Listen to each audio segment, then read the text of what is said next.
All right, we all back? Yes, I'm here. Okay, Yeah. sawa. Cool. So I think we'll get started. When you join, they'll find us in progress. Cool. So my name is Marco Quino. I'm a management consultant, specifically supporting startups and entrepreneurs in the areas of product, brand marketing, as well as people and leadership. So those are my core areas. Before that, I was in the tech and startup space for about a decade. Started off in e-commerce, later on transitioned into digital marketplaces, and then tech education with Moringa School, after which I decided to take a bit of a break. So after the break, I reinvented myself, and right now, this is what I'm currently doing. So it's nice to have you in today's session. Um, the first session, which is today, will be a 2-hour masterclass. And then the preceding sessions, the remaining 3 sessions will be more of like hands-on, getting into the details of some of the concepts we'll talk about here today. So the upcoming ones, these are zitakuwa workshops, but for this one, we want to try to see if we can make it a bit more interactive, going underneath the concepts of what it takes to cultivate and nurture product and marketing sense.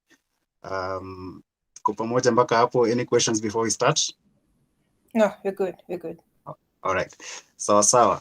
Cool. So I prepared some slides. There are two things. So today we want to look at what it takes to get products from the ideation phase up until launch and go to market. Uh, Hi, Peter. Thank you for joining. Do you want to say hi to the group and introduce yourself?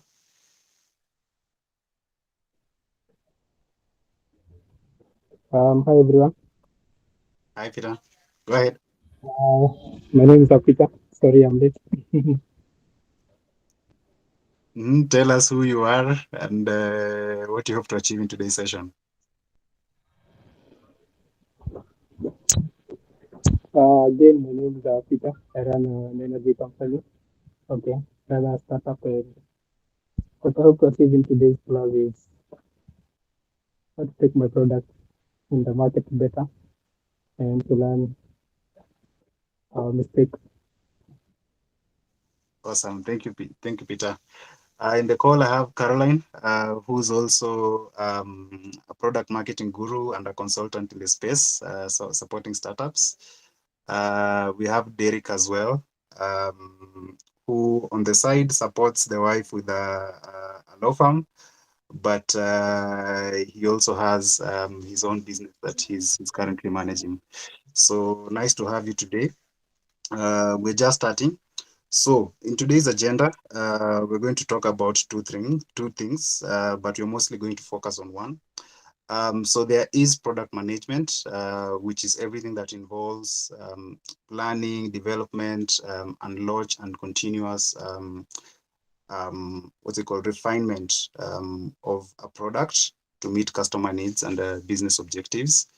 That is not what we are going to cover today, because I believe if we have played product management or wear that hats in our different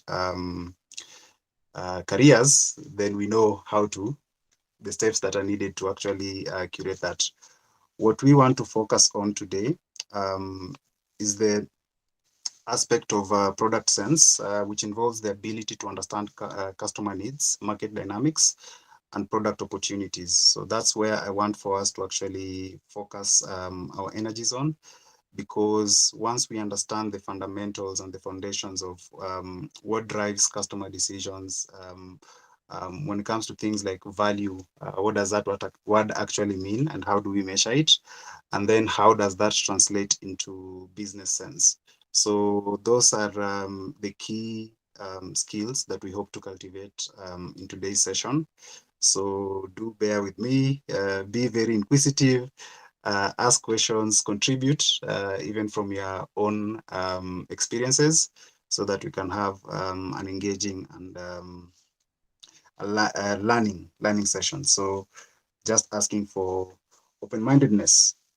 We'll start by a quote from one of Nyashinski's song. I found myself listening to a lot of Nyashinsky of late. Whenever I want to go hard, maybe going for a jog or something like that, I found myself listening to him a lot of late. So, in one of his songs called Kabla to Die, he has a quotation there. He says, Kasho itaja, itadepend na, ka bado tunakupenda, ka salo hiyo iko hiyo weekend na, uko worth siku kwa jam. I'll pick at random. Caroline, can you break down what you understand by this? Oh wow. Kasho itaja. So we will only engage with the show. Mm-hmm. Just a minute.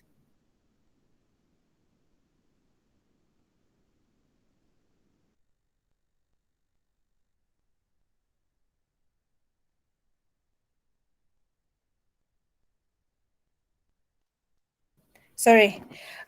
So for me, it's I will. They will only engage the solution if there's demand for it. Mm-hmm. Top of my head. Awesome. I think I couldn't have put it any better. Yeah, so I'm assuming, let's say Nyashinsky was to go for a concert of a fellow artist. Yeah, so this is Nyashinsky speaking to fellow artists. And what he's telling the artists is that if the show, so if people are going to attend the concert, it will depend on a number of things. So the first one being, do we still have affinity? Do we still identify with you and appreciate your music? The other thing is, have we actually been paid? Do I have additional money to go and spend on enjoyment? And then also, how much is your craft? What level of quality do you bring? Are you actually good with your pen game? Do you put out good music? So those are a number of different things that Nyashinsky would consider if he was to go and attend a customer, not a customer. If he was to go to attend to another artist's concert. It's the same thing with customers. So usually, whenever you put an offer out, depending on whether it's a product or service, there are some reasons why a customer might potentially say no. The first one being indecision or avoidance. So maybe they'll tell you, I need to think about it, especially somebody like Caroline and Derek, who are also potentially in the consulting space. I know this is a favorite one, whereas people will tell you, let me go and think about this offer.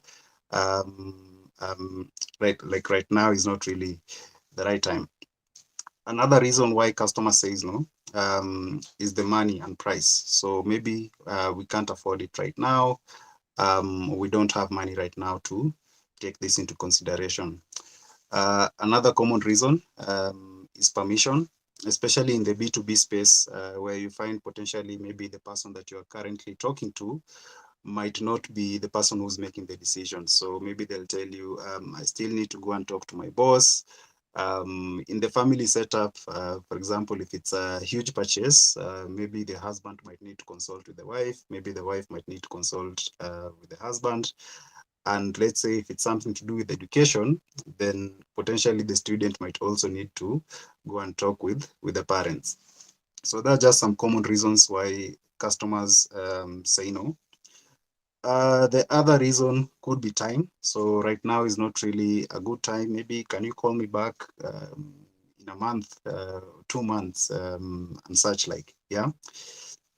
So another one is change with discomfort. So sometimes, especially let's say if you are in the software space, and this is still on the at a company level, and you need to you're selling a new solution, and these people need to change to the solution you're offering. It could be an ERP, it could be a new human resource system and such like. So that means they might probably need to shift all their operations into a new way of doing things. And there's a lot of discomfort that comes with that because of the levels of change that are associated with adoption. For example, when COVID hit and all companies had to go remote, people needed to start understanding how to work with Zoom and all these other things. It's just that there was no other way to do it, but change management could also be a potential issue. Do you guys have anything else I might have left out in your experience in terms of like why customers say no? Derek, I hope you're in a position to talk now, or you'll still be muted.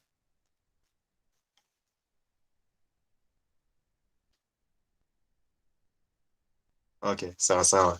Cool. Peter, have you ever had any more reasons why customers say no, or are they sufficient?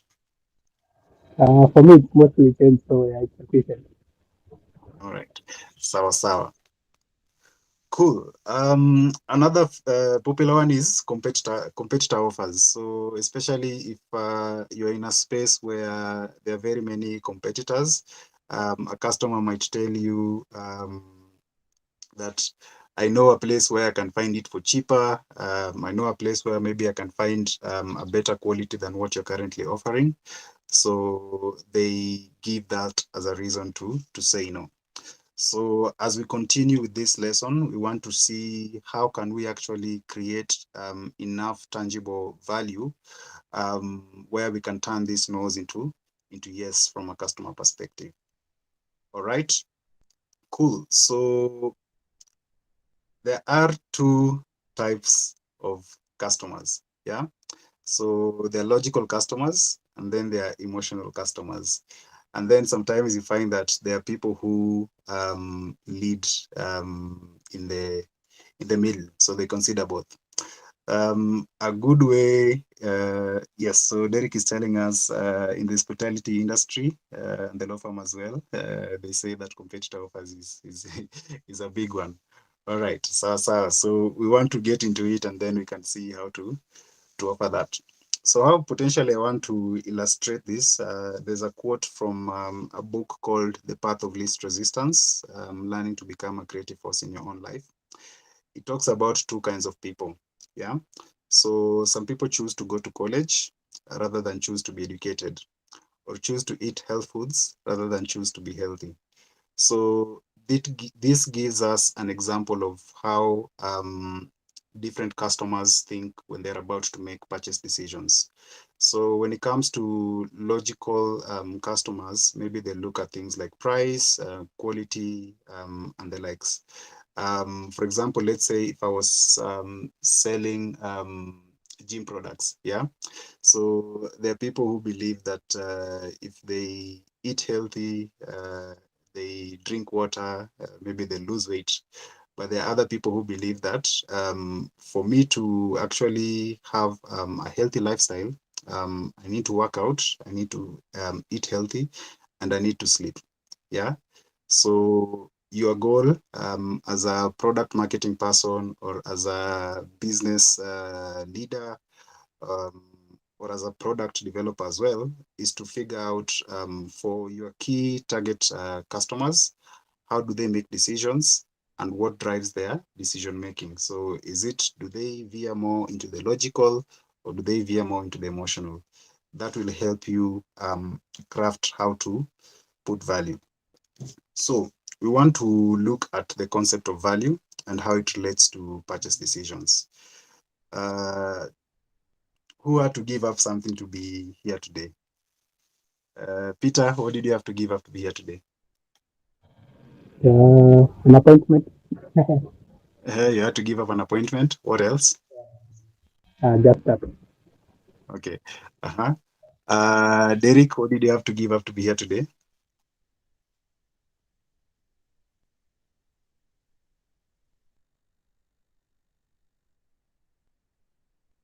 You had to give up a meeting. Uh-huh.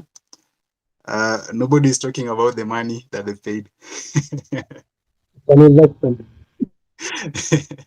Yeah, so there's the money. For example, Peter had to give up an appointment. Derek had to give up a meeting as well.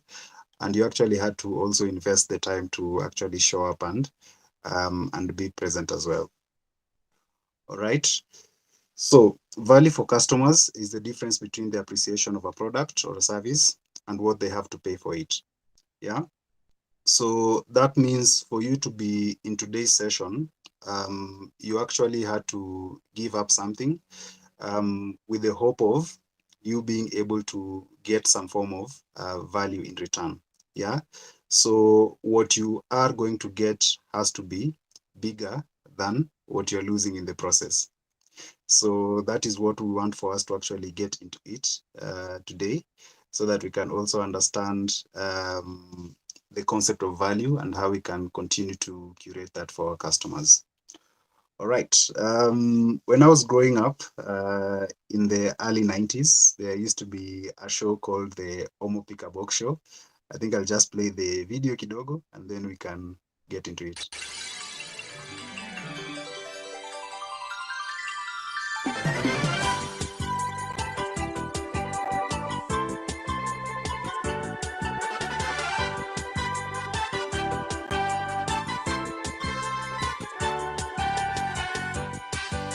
Ladies and gentlemen, welcome to the Omo Pika Box Show. It's new, it's exciting, and there are fabulous prizes to be won.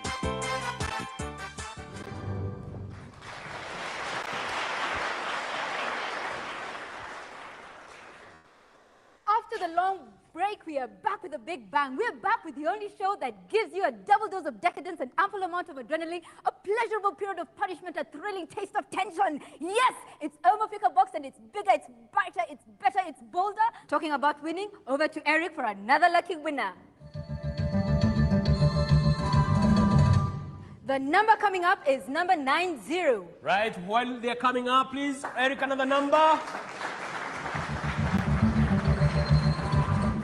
Number 76. Number 76. Oh, is that lady?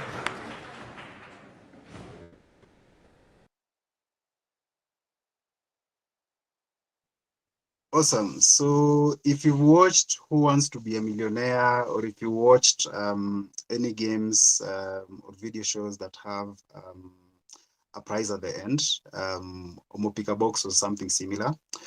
So essentially, it would start with a trivia, and then from a trivia, you'd go to doing some form of exercises. And then the last round was where was a section in which you could actually have the chance to win a prize. So after you have after you have had the chance to um, let's say answer some questions and get to that last round, they tell you, for example, at this stage, you've been able to get to, let's say, maybe a million shillings. So at the a million shilling stage, they'll tell you money or the box. Yeah. So are you going to take the money that you've won up until this stage, or are you going to potentially figure out what is in the box? And sometimes what would be in the box would be you could have won a car, you could have won the keys to a new house, or it could be maybe two vouchers to go and eat lunch. So what you would walk away with would depend with your choice. So it could either be the money or what's in the box. The reason why I was sharing this is because I wanted to highlight two things, three things actually. Yeah. So when a customer is measuring whether they should make a purchase or not, there are three things that they usually consider. The first one being the company's asking price. Yeah.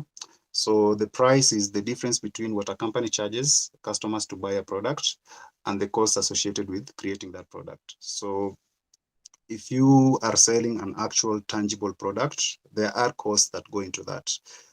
It could be maybe you're sourcing raw materials. When it comes to production, maybe you have employees. There's a time cost associated with that. Things like packaging, distribution, and potentially marketing. And then now all those costs that you take to make that one specific product, there is a markup that you add on top of it, so that at least you can also capture some of that value back for yourself. So there's a price. So a customer will actually look at the price and try to see how does it compare. And then number two, um,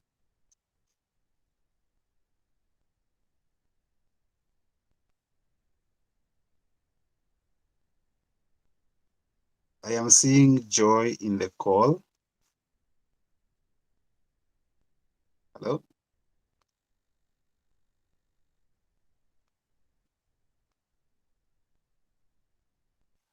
All right, I think we'll continue. Mm, kidogo tu.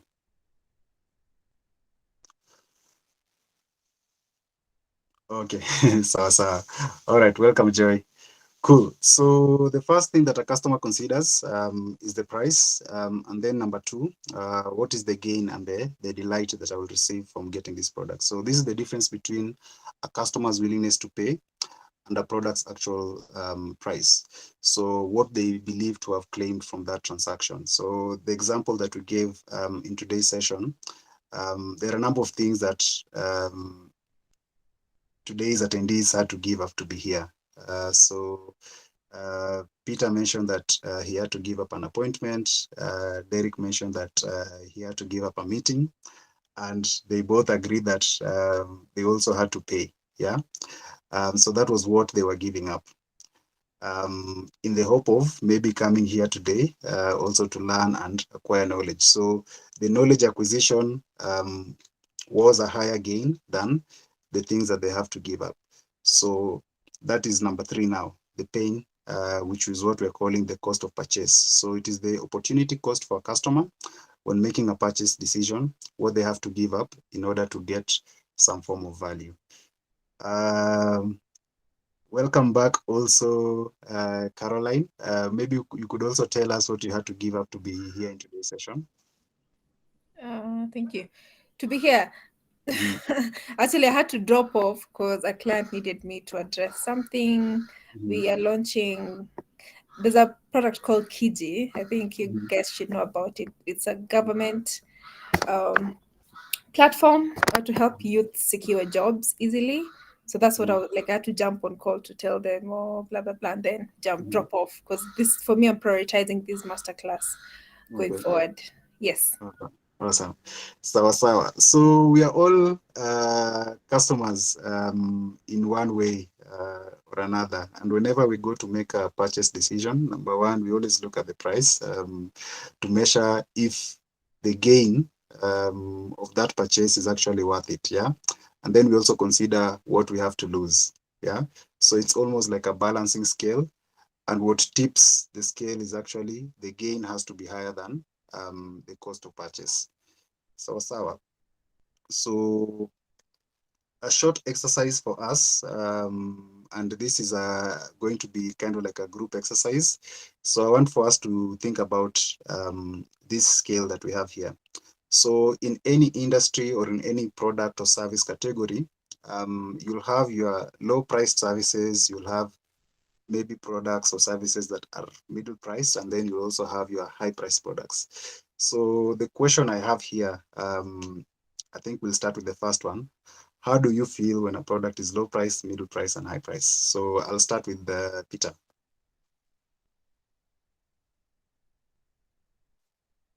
Feel free to unmute. Sorry, come again. So the question is on the slide. So when a product is low priced, when you see that a product is low price, middle price, and high price, what goes to your mind in terms of like that product? Okay, from a market, when it's low price, it's most likely low quality. Mm-hmm. When it's high price, it's most likely overpriced. Mm-hmm. And when it's middle price, it's probably a good deal. Awesome. So, Joy, do you also want to unmute and share?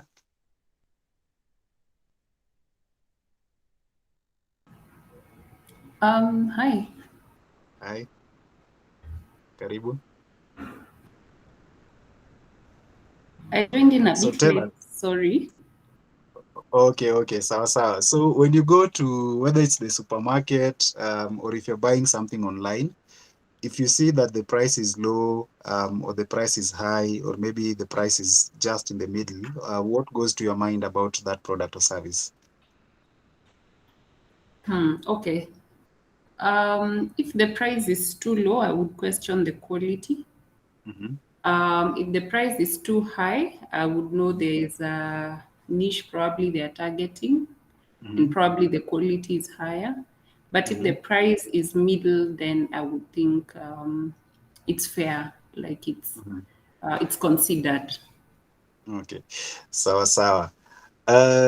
Caroline, you'll also contribute to the second question. What happens to a product's features?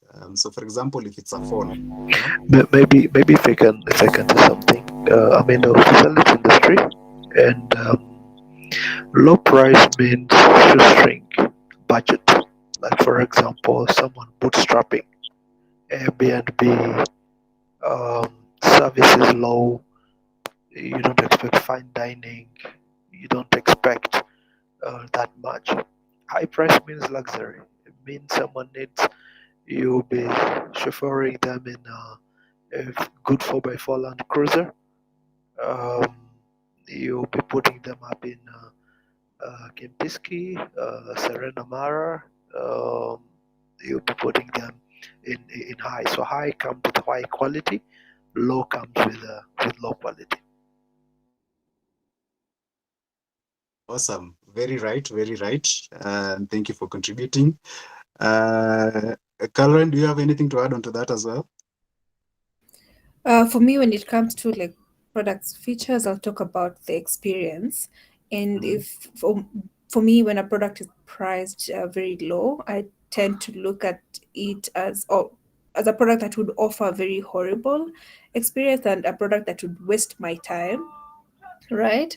And then comparatively, if I look at the high end, highly priced product, expecting something like smooth flow, I'll be able to click here and things are flowing, superior customer service. If I experience anything, I'll be able to be supported. So I'm talking about things like the iPhone. When it comes to like B2B solutions, I can go with like Slack channel. It's very easy on board. The onboarding process is quite seamless, and things they normally flow very well. So I think that's how I can compare in terms of experience. Awesome. Good insights coming up today. So I think we are all in agreement, yeah.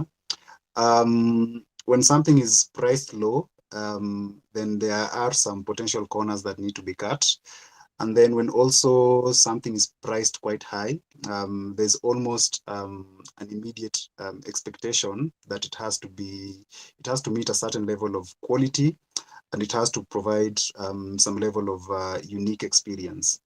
As a customer, I think there is a reason why there are different customers for differently priced products. So, for example, you've given the example of an iPhone, yeah. So, if we were to look at an iPhone as example, that's kind of like your top of the line flagship phones, yeah.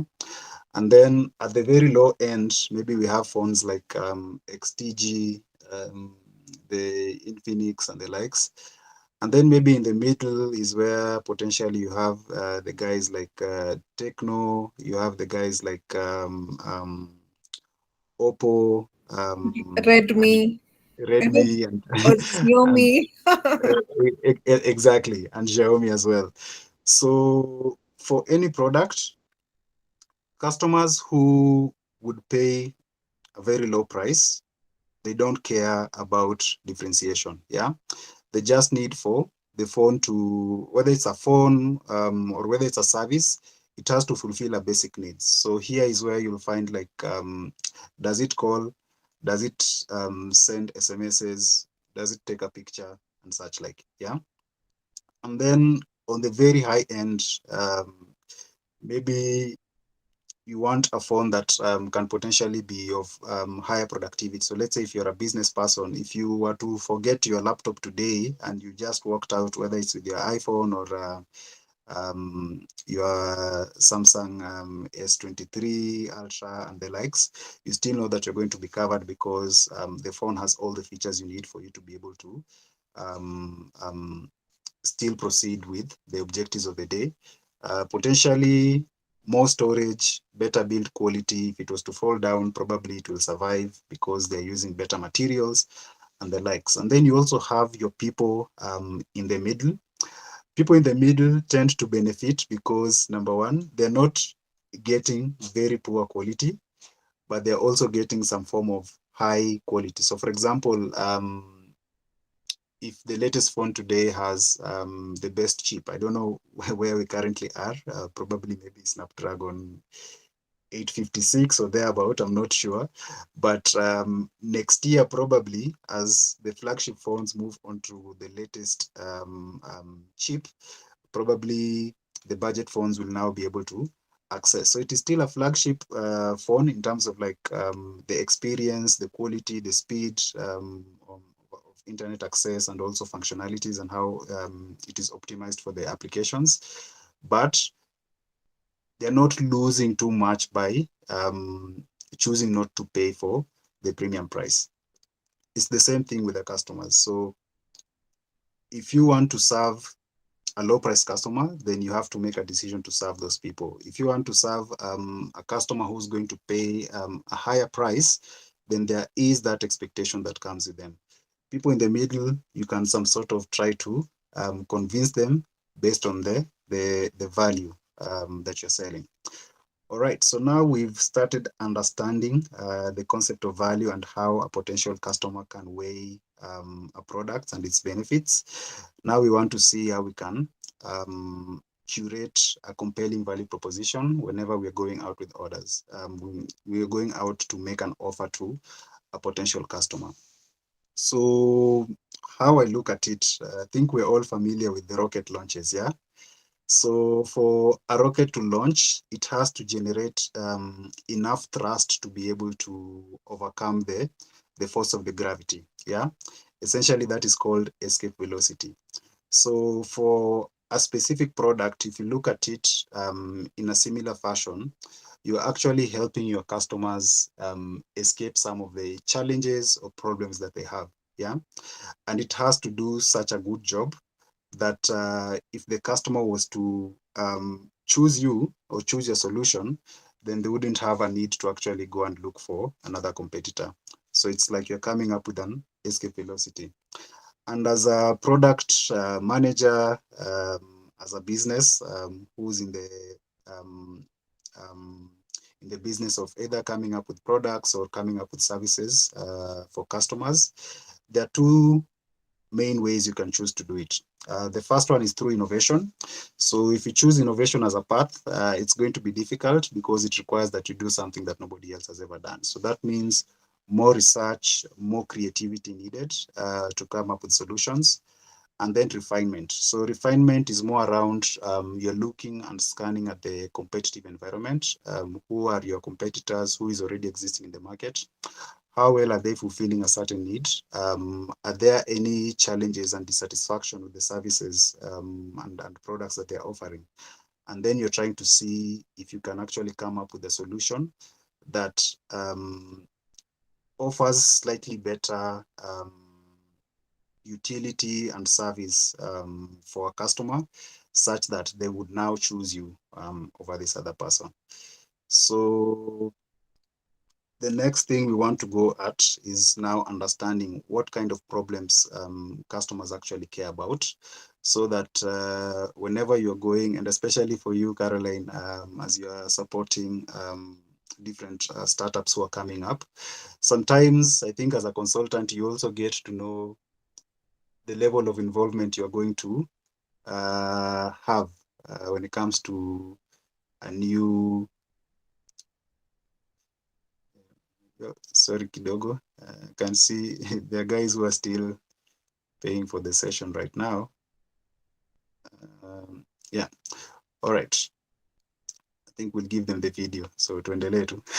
Yeah, All yeah. right. Sawa. So for example, like for you, probably you've been in a place where um, um, a potential client has come and they've pitched a solution to you, and they need your help, whether it's as a marketer or as an advisor. And sometimes you see that maybe these guys are not solving like a real problem. So I don't know if you've found yourself in a situation where you're a bit more, especially after being in consultancy for 2 years, maybe have you found yourself being a bit picky based on the clients you choose.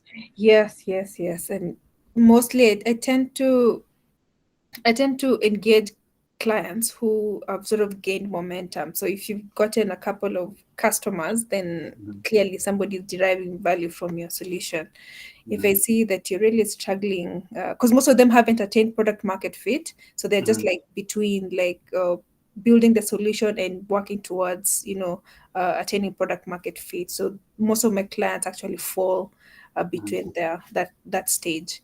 So if you're not getting, so if you don't have any traction in gaining new customers, I mhm, tend to sort of really question if I should engage you or not. mhm, But if you give me the chance to now sit down with you and reevaluate if you're really solving a problem, because some founders are very rigid, they're like, no, no, no, this is what I want to offer.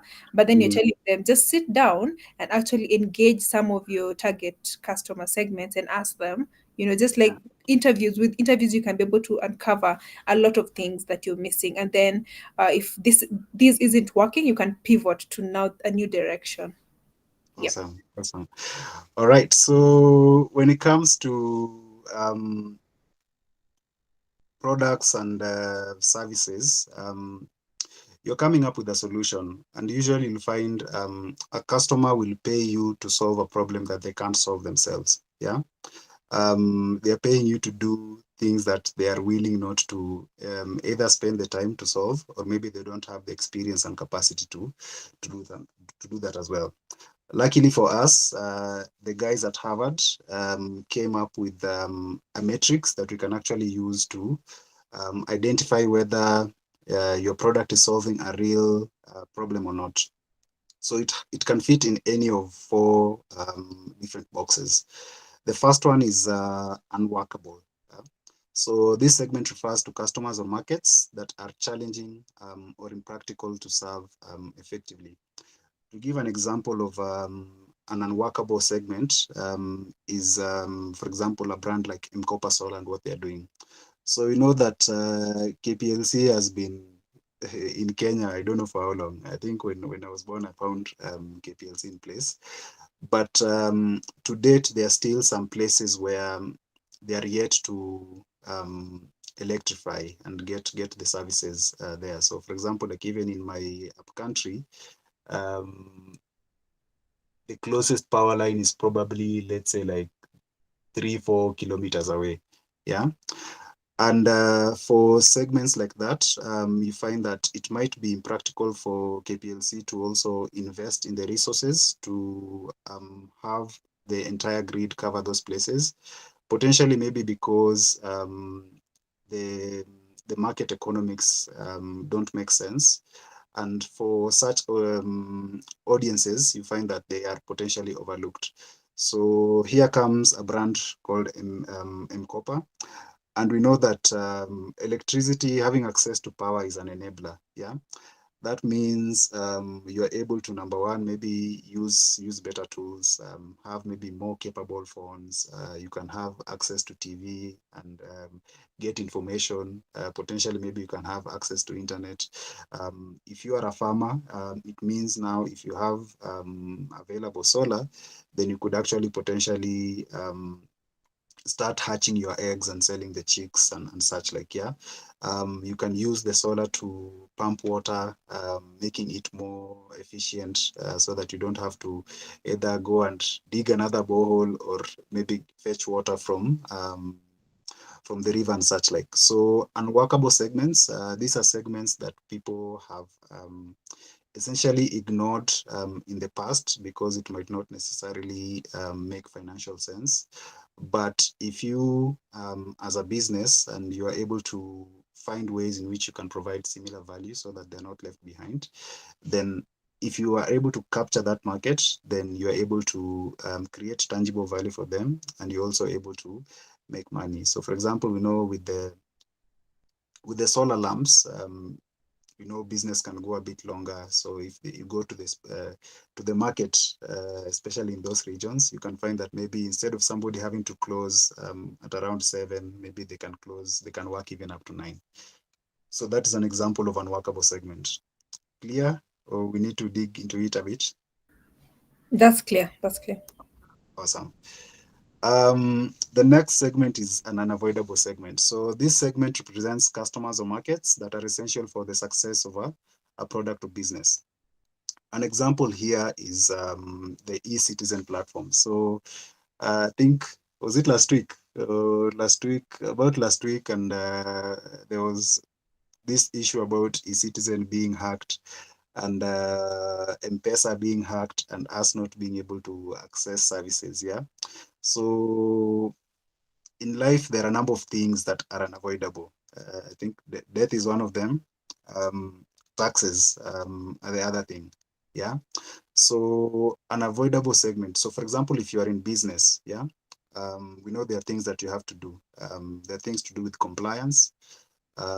Compliance can either be in the form of the laws, the regulations, accreditations that you need to adhere to, and then there are things like taxes. So if you are coming up with solutions that empower businesses to be able to deliver or comply with those key areas, then you are providing a solution in an unavoidable segment whereby they don't have any option but to use the services that you're offering. Another example is, for example, eCitizen. So before eCitizen came up, people had to come to Nairobi, let's say whether you want to apply for a passport and such like, yeah. But nowadays, you can just book, choose a location that's close to you, and then maybe now you can follow up with the communication. So essentially, instead of everybody having to walk to the different centers of service delivery from the government, you can actually do everything within the platform. So it was actually solving an unavoidable problem for us. And then there's urgent. Urgent is another segment. So this segment represents customers with immediate and pressing needs for a particular solution. An example of a brand that is solving urgent problems could be MyDawa. So assume, let's say, you're somebody who has you're differently abled, if I could use a word like that. You're not okay, maybe you are having tummy issues and you need some medicine, and for you to actually leave your house, it's going to take a lot. Maybe you might need support, or you don't have the means to simply do that. So with a brand like MyDawa, you can actually get into your phone, make the order, and the medicine will actually be delivered to you. So you're sick, you need urgent help, you're able to find a solution there. So that is an example of an urgent segment. And then underserved. So this segment represents customers whose needs or pain points are not adequately addressed by existing solutions. A brand that is doing or offering services in the underserved market, for example, is a brand like Tala, who are driving financial inclusivity through access to credit and loans, so whether it's for personal needs or for business needs. You know, in the past, banks used to filter and choose who they give loans to and who not to give loans to. So there was a whole segment of people who either had to borrow from Shylocks or from friends or from colleagues, but at least with brands like this, you are able to just get in, put in your details, and make a request for a loan.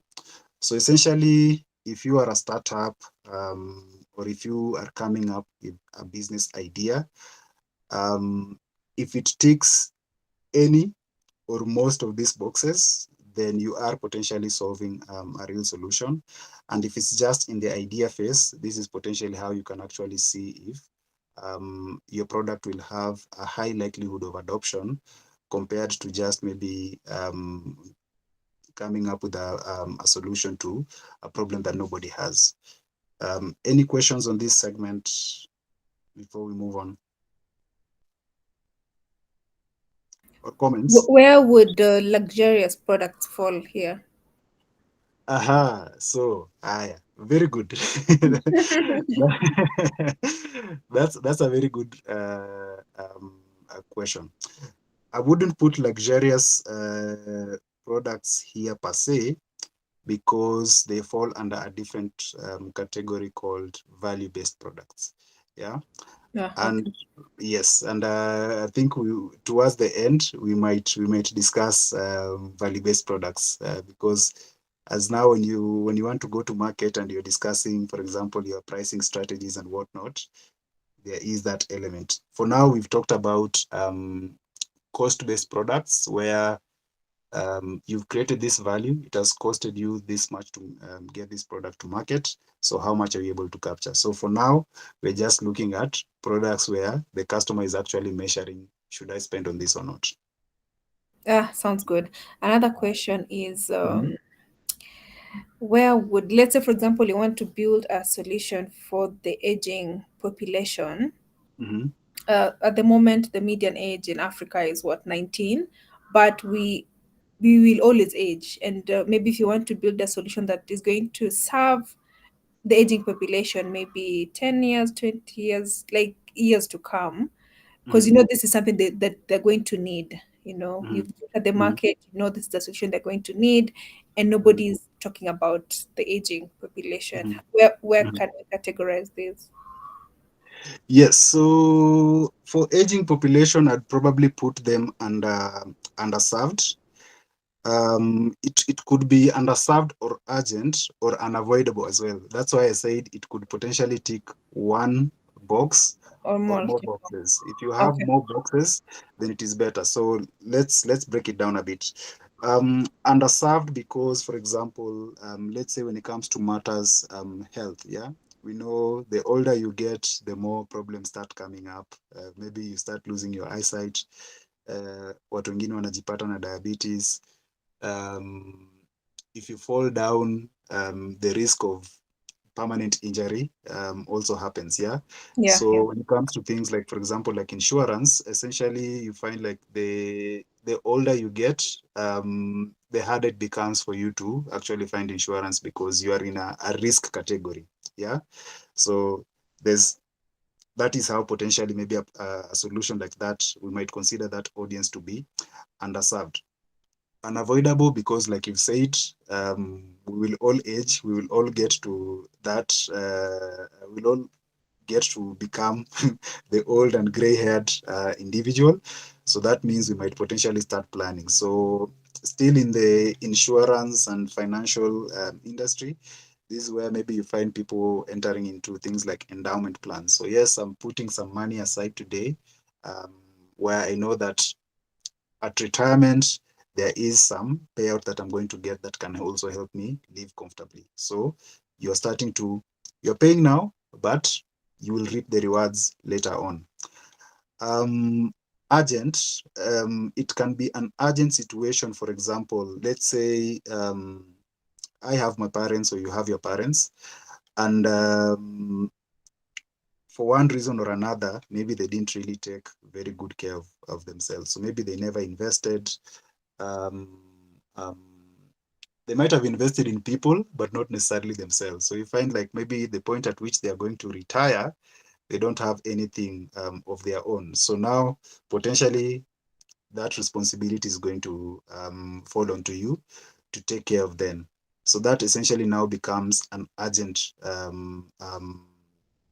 problem that you need to solve. So you find that right now, the product that you might come up with might be for you as an individual, as opposed maybe to your, yes, the parents are the one who are going to benefit, but you find that maybe the target audience is the person who actually cares about these people enough to be able to want to put them at a better place.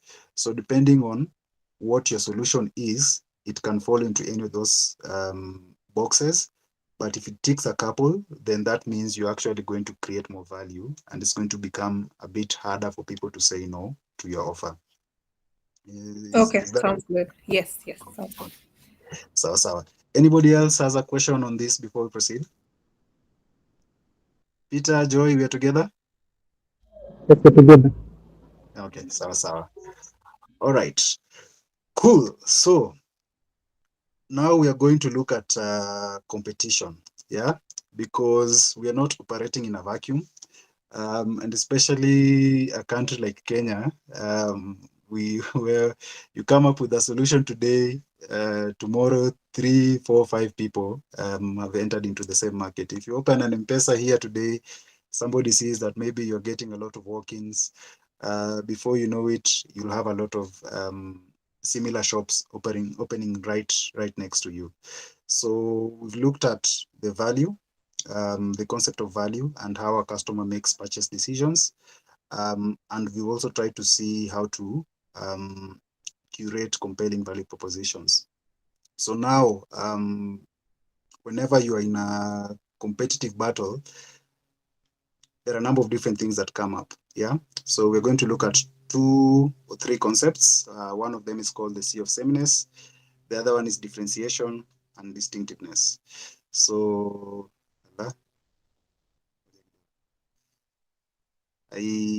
okay, imeharibika. Sawa sawa. So we'll still go into it. So let me go back a bit.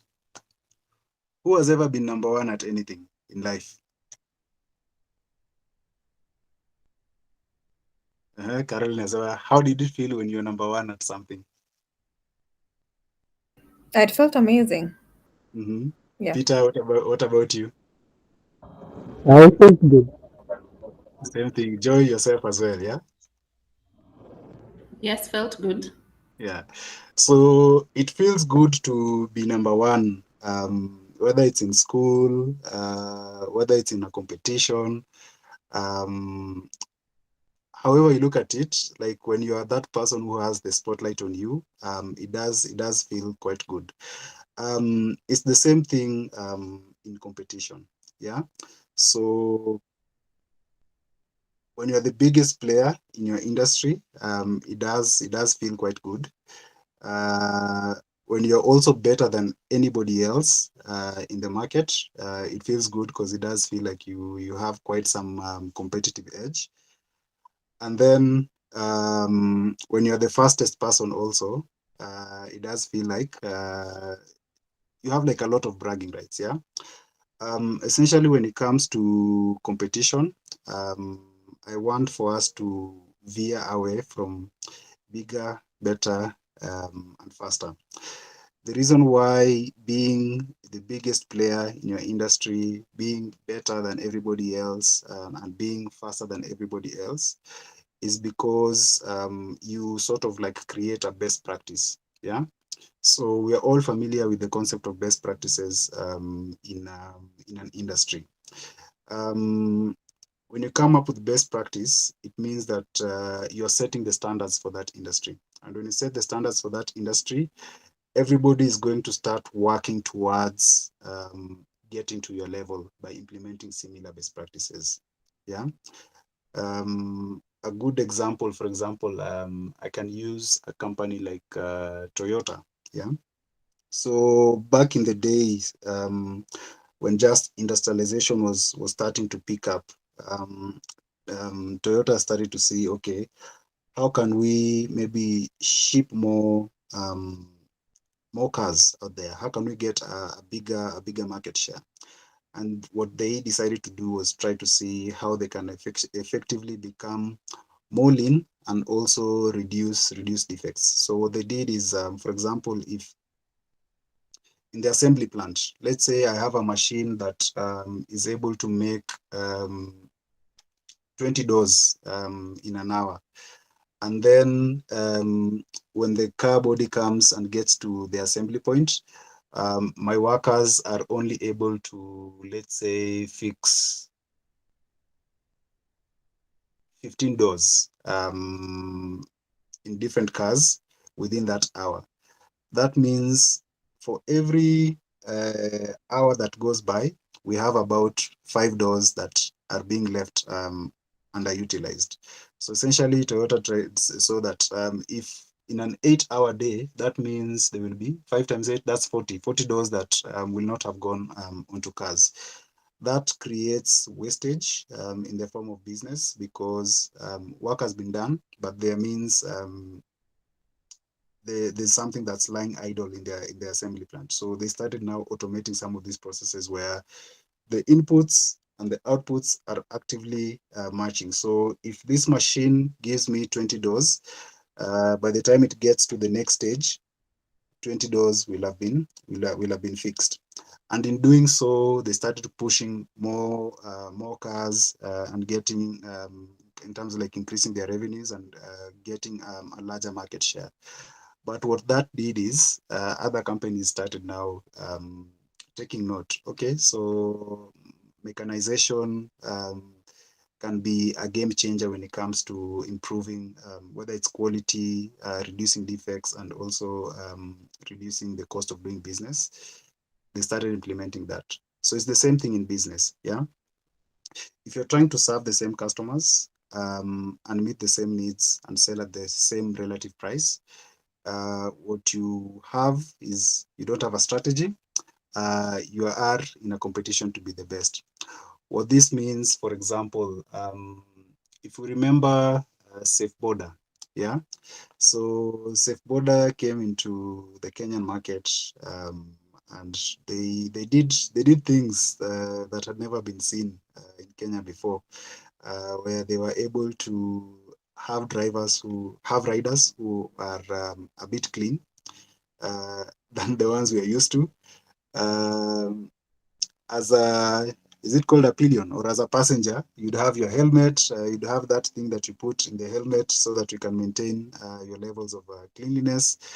And then also in terms of like just sanity, they were able to start capturing like quite some significant market share. But what happened shortly after Bolt came up with their Bolt border, Uber came up with their Uber border, and then who's this else? Little Cab. Little Cab also came up with their border services, and that essentially led to the death of Safe Border, because their product offering was good, but it wasn't really unique because it was very easy um, to copy. Yeah. So when you're coming up in a market, you don't necessarily want to be the best person. You don't want to be the fastest person. You don't want to be the biggest person in your industry. Yeah.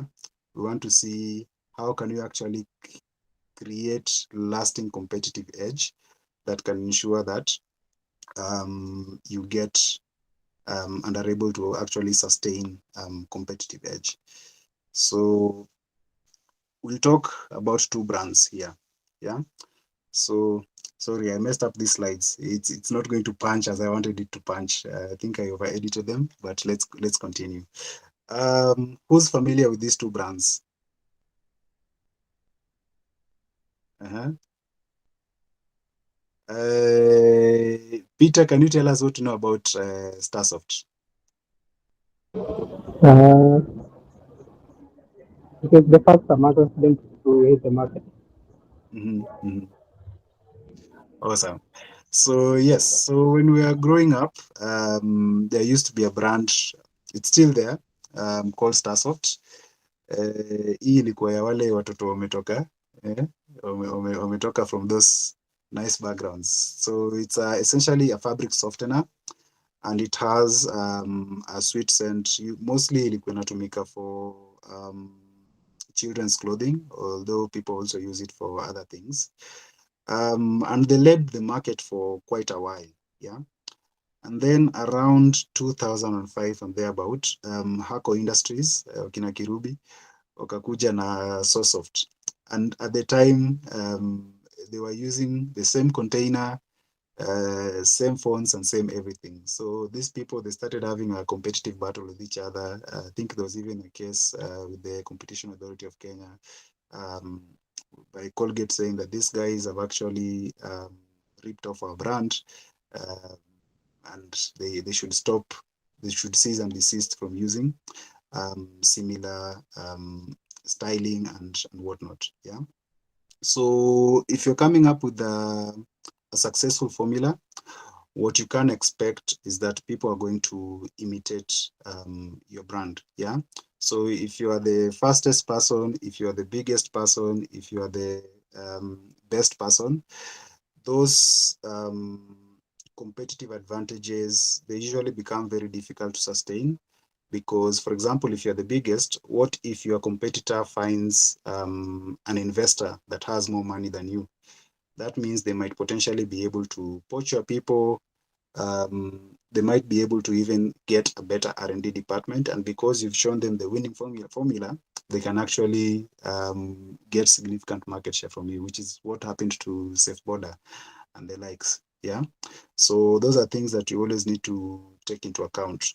But we want to see, is there a way in which we can ensure that we remain relevant in a competitive battle, especially for a country such as Kenya? Two things you can do. Number one is differentiation. So differentiation is specific to attributes or features that make a product or brand unique and elevates them as the preferred choice in a market. Yeah. So by being different, it means yes, we are playing in the same field, but we offer a different mix of values compared to what our current competitor is offering. And when it comes to customer value, I think we'll look at I think it's about 6 or 7 different mixes of values that customers consider before they make a purchase decision. For you now, in order to be different, you want to see which combination of values am I actually going to capture that makes me different in the same product category. The next one is distinctiveness, which is about creating memorable and easily identifiable brand presence that stands out in the market and builds customer loyalty. So this is more around the brand experience and the product experience. How in touch are you with your customers' needs, motivations, pain points, and aspirations, the thing that they hope to achieve? Do you speak in a language that they can actually identify with?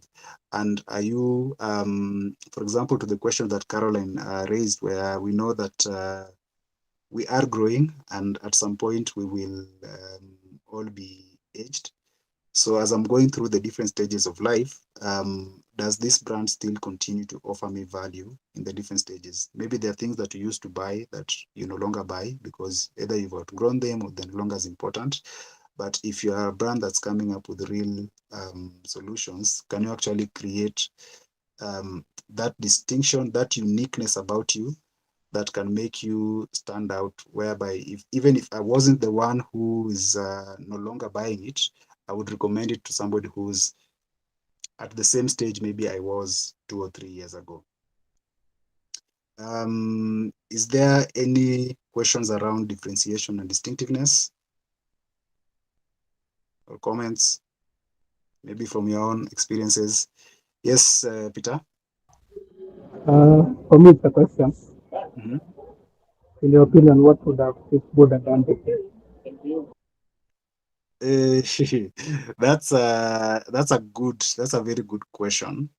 What I would say in this instance, we can put a pin on it and then we can discuss it in the next one because we've now started to go into product development, and we'll try to see, for example, research. Yeah, that's one of the things that we'll look at and try to see, for example, if it's because it's a loaded question. If I'm a customer, yeah, we first need to understand what makes somebody choose to use a boda boda instead of, let's say, an actual Uber or a matatu and all these other things.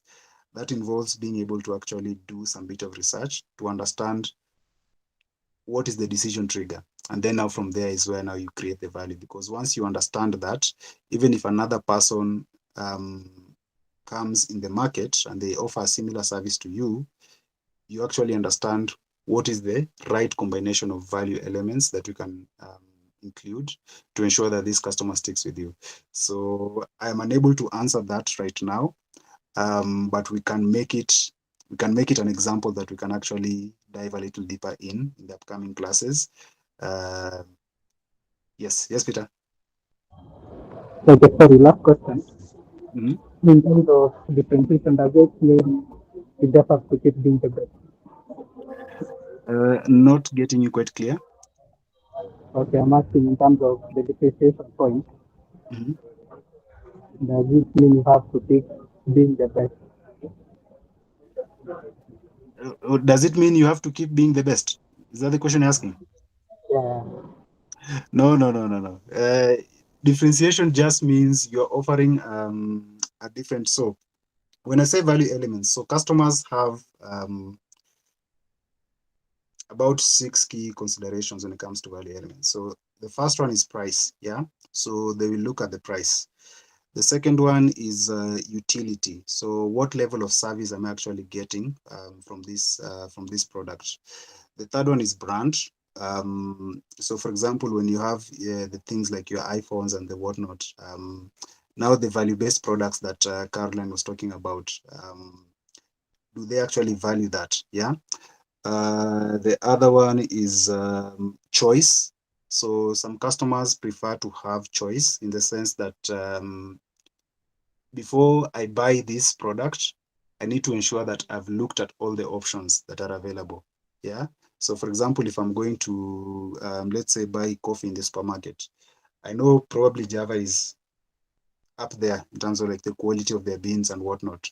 But if I go to supermarket and I only find Java, I'm not going to buy their coffee. But if I go to a supermarket where I know I might find Java, I might find Dormans, I might find Mac Coffee and the likes, then I know I have a chance to actually evaluate whether it's the ingredients, whether it's maybe the level of roasting, whether it's, for example, is it Arabica, is it Robusta coffee, is it black roast? Is it medium roast? Is it decaffeinated? So sometimes you find things like having choice is also very good for a customer. The other thing is availability. Yeah, availability can also be a consideration of a customer element. So, for example, you've probably found yourself in a place where you needed to buy something, or you hadn't planned to make a purchase transaction, but because the product is going to go out of stock, you find yourself making that purchase. An example is when COVID hit Kenya. Yeah, we were people who were not really maybe wearing things like masks and whatnot. Yeah, but what happened? Sometimes you find like a box of masks was going for about 1,000, 2,000 shillings, and people were buying. Yeah, something that we're actually now even buying for 150 shillings. People were buying because the availability was limited. You saw the same thing happened. For example, things like cereals, things like tissue paper, myself included. I found myself going into the supermarket, getting like 4 packets of tissue paper, 6 packets of Dettol, and all these other things because at the time, the availability for these things was going to be limited, which means it increased the value of that specific product. So what I'm saying in terms of like understanding what mix of values to include so that your product can be better differentiated in the market, that's what I'm talking about. It doesn't involve anything about being the best. It's more around understanding who your target customer is and what grouping of value. Is it choice? Is it availability? Is it utility? Is it brand? Is it price? Understanding what mix of values you need to put together so that you can actually create enough value for them. So even if another person was to come and say, I'm the cheapest person in the market, you find that maybe people wouldn't consider them. A good example is Uber and Bolt. Yeah.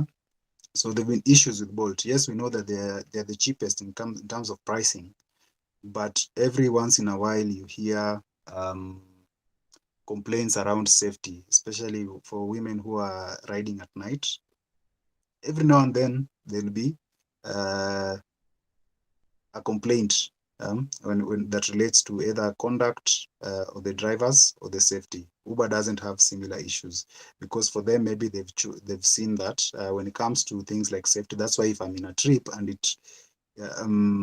I stay for about 5 minutes without moving, it will send me a message like, we've noticed you've been stationary for a while. Are you okay?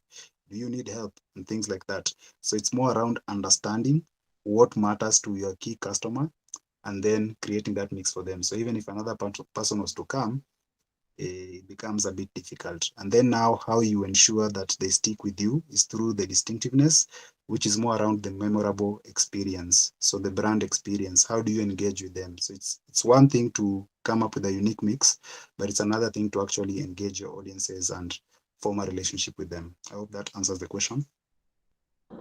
Yes, Okay, so any question here? Is it clear, Joy, Caroline? Are we together? Yes, we are. I think Okay, Joy had hand up. okay, Joy, go ahead. No, I just wanted to understand, like from a service industry perspective, if the same applies Mhm. or it's really Same, for product industry.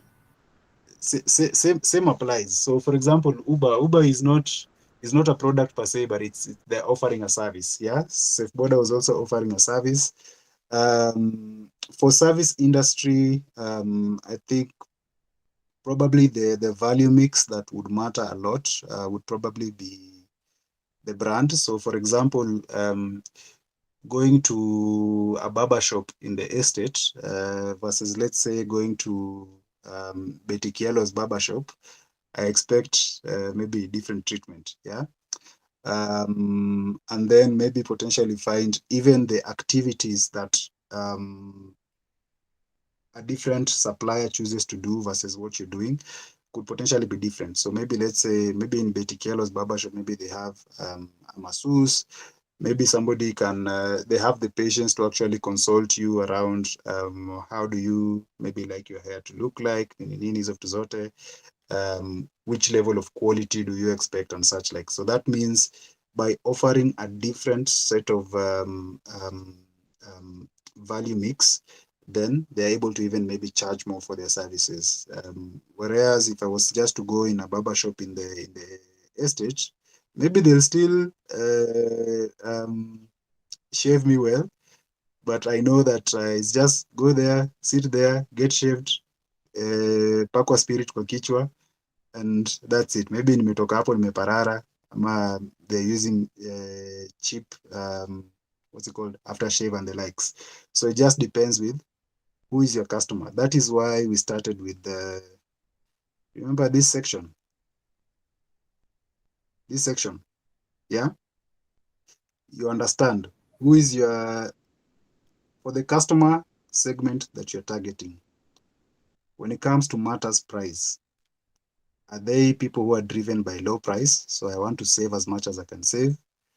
Are they people who are driven by high price, which means I'm looking for unique experiences? Or are they people in the middle where you can convince me, I'm happy to be convinced. So once you understand who your core customer is, then you're able to now see what mix of value you bring to them. So that is now the differentiation. So people who are at the low end, they don't care. They just need to know that the product works. So for example, if let's say if you take restaurants as an example, at the very low end, tunajua kibandas, maybe things like mandazis and such like, those are the things that move. So somebody who's going to eat, let's say KDF, probably they don't care how well it tastes. They just need to know that if I take this, I will be hungry no more. For the people who are going to have a high price, I know that if I get there, how the waiter interacts with me, how they walk me to my table, the level of music that is being played. Can I see houseflies in the place? They don't expect that kind of experience. So it's just around, yes, it is the service, but based on the customer that I'm targeting, am I able to have the right mix of values? And then now with the differentiation is where now you, sorry, what's it called? The distinctiveness is now how you relate with your audiences. Hope that helps. Yes, thank you. Okay, sawa sawa. Alright, so nilikuwa nimeweka hii dogi hapa hivi just to highlight what the sea of sameness is. So for everybody else who's just trying to copy the competition, the disadvantage of be having like a lot of competition in the market is everybody starts looking the same. Yeah. And if everybody starts looking the same, it means that there's not like a lot of differentiation because you guys are offering similar mix of values. And if you're offering similar mix of values, what happens? Price wars. Yeah.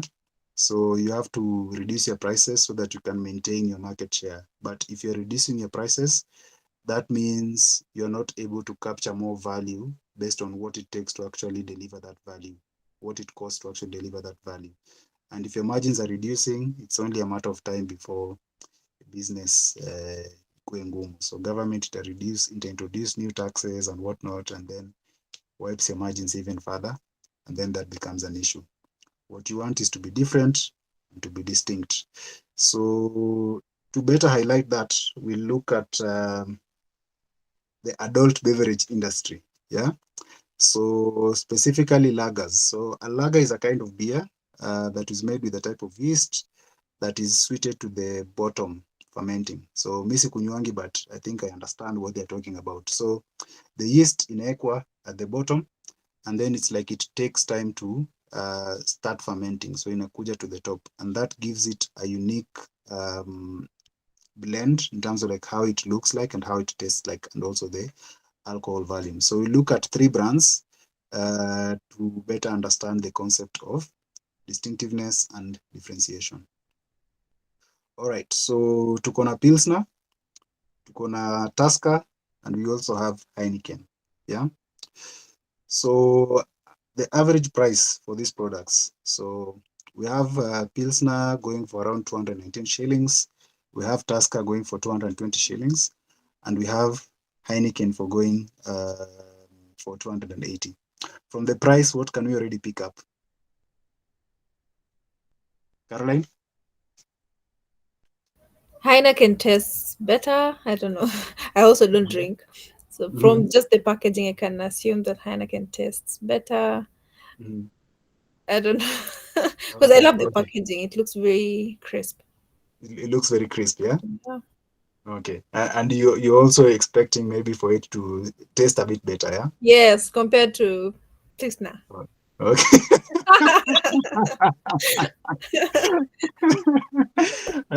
That's a good one. Joy, what about you?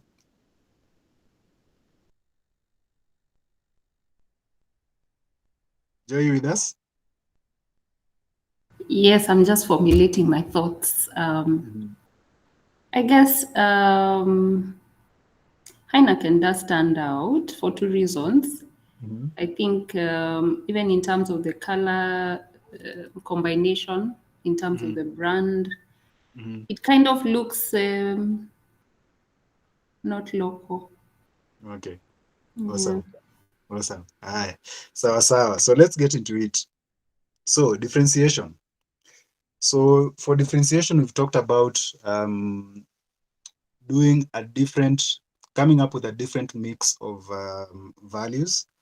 And for you to be able to come up with a different mix of values, it means you can't do the same things that your competitor is doing. You have to do it. You have to focus on coming up with a different set of values so that you can offer you have to do a different set of activities so that you can offer a different mix of values. So let's get into it. So for differentiation, for Pilsner, what they're saying is they have a unique brewing process which involves cold filtering to give a superior liquid clarity and authentic crisp taste. Yeah, so that's how they've positioned themselves.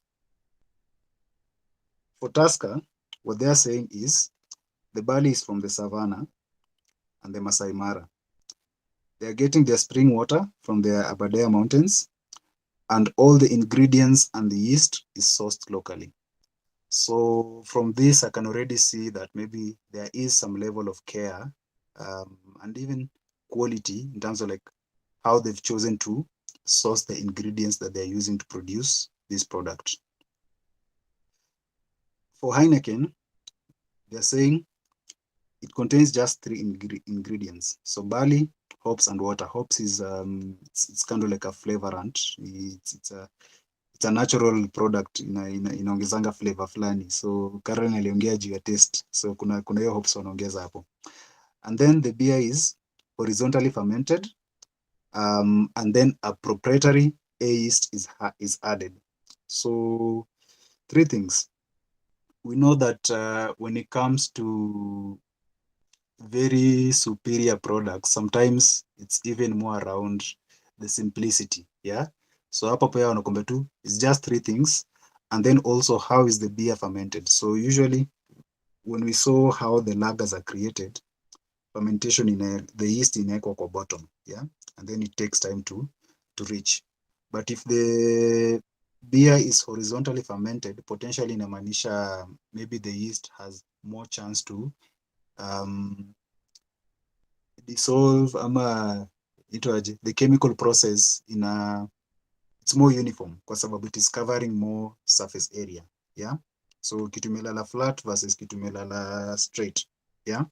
And then they're also telling you they have proprietary technology. It's like there's a special form of yeast that you can't find anywhere else that is theirs, and they've actually patented it. Yeah, they're adding that onto the platform. Distinctiveness.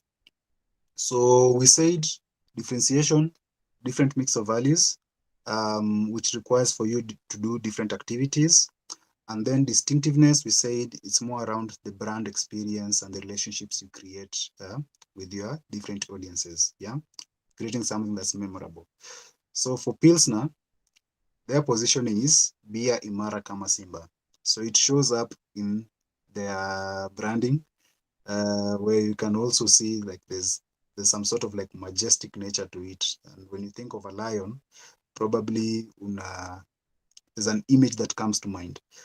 But this potentially shows me that this is for a slightly younger demographic, yeah? Kwa sababu, when you're young, you want to show yourself off, you have a lot to prove and whatnot. So for them, if you want to be majestic, kuna hiyo bia imara kama simba. For Tusker, what they're telling you is, we offer a taste of Kenya's finest. Bia yangu, nchi yangu. At some point, that was the tagline they were using. And how they've chosen to position themselves like that is, it shows up in how they are sourcing the materials. So ukisikia bali inatoka Savannah, inatoka Masai Mara, it paints something. When you hear the spring water, itoki kwa tap yetu hapa hivi, they are getting it directly from the Abadeas, and then all the yeast is sourced locally. So when you hear a taste of Kenya's finest, you know that if you are to go in all the bars in Kenya, and if you are to drink all those lagers, probably you won't find something that represents Tusker, that represents Kenya in terms of like a brew, as well as Tusker does. For Heineken, they say their positioning is star quality measured in purity. And how it shows up, for example, ukiona a star, yeah? A star is somebody who's unique, somebody who people look up to. It shows up in their branding, yeah? People want to be associated. I know that, for example, if I was in the entourage of, who's popular in Kenya? If I was in for example, like kulikuwa na nini in Kenya, they used to have like kulikuwa na hiyo the boys club, the one that had Bob Colimo, Jeff Koinange, and these other guys. Yeah, if you are maybe belonging to that specific group, then you have some level of clout in the industry. So that is what Heineken has chose to say. And then also they are saying there's a level of purity. Yeah. So if you see, like, for example, in their differentiation where we just contain 3 ingredients, and then the fermentation process, and then the proprietary nature of the ingredients we're adding onto our product, you ensure that you're getting something that is very pure that you can't find anywhere else. And that's why maybe potentially we're able to charge above all the other players in the industry. So if you are to get different customers, you can definitely see how each different segment might be drawn to these products. Does this help to clarify how to differentiate and how to be distinct? Or do we go into it kidogo tena? Yeah, yeah, it helps. Okay. Sawa sawa. Well done. Okay. All right. Cool. Sawa sawa. So let's go. So now we are into product ideation and concept development. And how we are going to answer this is through 3 questions. So what problem, which customer, what value? So far we've been able to capture the concept of value and how customers make purchase decisions. We've looked at how to actually validate whether you are solving a real problem or not. We've looked at how you can potentially beat and be different in the in your competitive landscape through differentiation and distinctiveness. So right now we are now getting to develop a product. We're coming up with a solution. Yeah. All right. So what problem, which customer, what value? So in 2020, there was this brand that came up called Kune. Yeah. And according to the founder, so he came to Kenya. 3 days later, he had asked where he could get food at a cheap price. And I don't know, for one reason or another, the people that he talked to told him that it's not possible to get quality food at a cheap price. Yeah. So this was in an interview he did with the Kune Foods, with the TechCrunch in 2020. So initially, like, Kenyans were like, okay, this is interesting. Please tell us more. Yeah. So the guy continues, it is impossible because you either go to the street and get to eat street food, which is really cheap, but with not so good quality. Or you order Uber Eats, Glovo, or Jumia, where you get the quality, but you have to pay at least $10.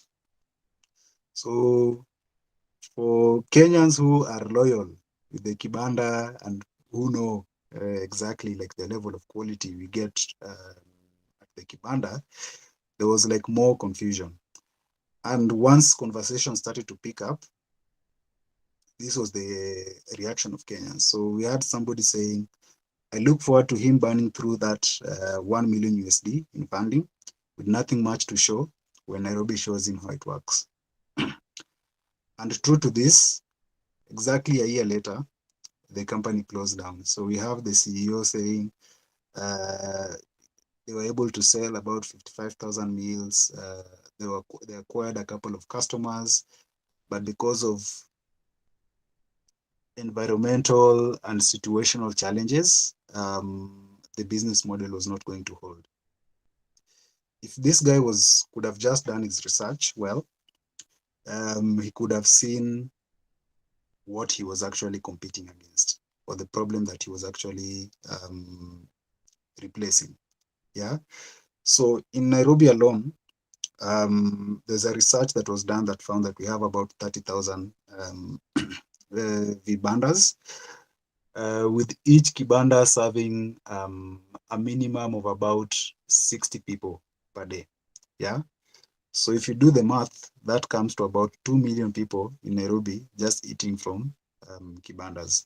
We have a whole former member of parliament saying that they love to eat in kibandas because the food is fresh and delicious, and you can't compare it with the stuff that is served in five-star hotels. So when you're going to come up with a product, we're going to come up with a service that solves a specific problem to a customer. The lesson here for you is don't just go and implement things that nobody cares about. For example, Caroline mentioned that she's gotten to a place where now she's starting to measure and choosing what kind of partners she's going to support. You have to be actually solving a real issue. My feedback to you, Caroline, as well, is yes, customers might be paying for your solution, but there could be a possibility that the current value, for example, if it's just price that customers are looking at, then that means if a better solution is to come up, then your value proposition is not going to hold. So yes, having paying customers is good, but there needs to be more that we look at outside of just having people who are transacting, whether it's on a platform or whether they're coming to your shop and whatnot. So here we want to see how can we actually gauge that. Yeah, but at least we have the 4 quadrants that we talked about that we can use to better understand that. So let's play a game. Yeah, would you rather this or that? So there's tap water and then there's bottled water. So I want to see. Let's start with Joy. What is your preference here?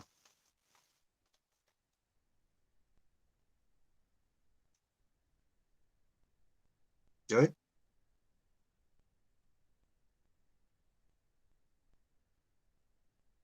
Okay, maybe Peter?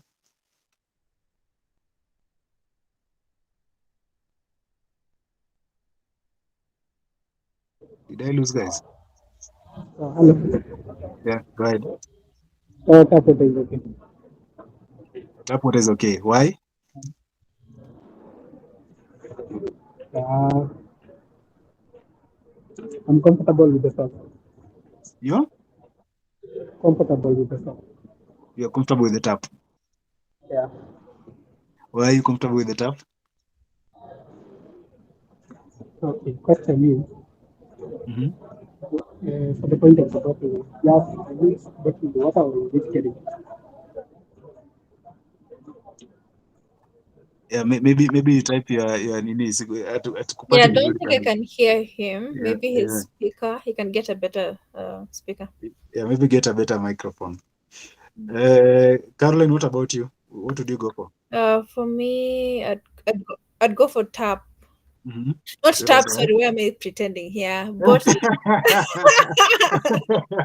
Bottle, but I've had a lot of, like, from research, it's not the best. Uh-huh. Yeah. Okay, tell us why you'd go for bottled water. Bottled, because I know would be pure. Mm-hmm. But from the research I've also read, it's like some bottles can have some chemicals. Mm-hmm. But I normally still reach out for bottles because I don't Okay. trust tap water, like purification, blah, blah, Mm-hmm. blah. Mm-hmm. Yeah. Okay. So, according to you, you feel like bottled water is a little more unadulterated compared to the tap water, yeah? Yes, yes. Okay. Sawa sawa. Assuming it's Valentine's Day, yeah? So, would you rather receive gifts in the form of chocolates and flowers, or would you prefer to go out on a date night? So, I was trying to pick things that would essentially fall under the same price category. So maybe I imagine maybe on the left, probably the gifts would come to around maybe let's say like 10 Gs. So 10 Gs is a proper amount, let's say, for a date as well. So tell us. For me, I'd go for the date because I value experiences more than things. Yeah. Experiences more than things. Okay. Mhm. Joy, are you back?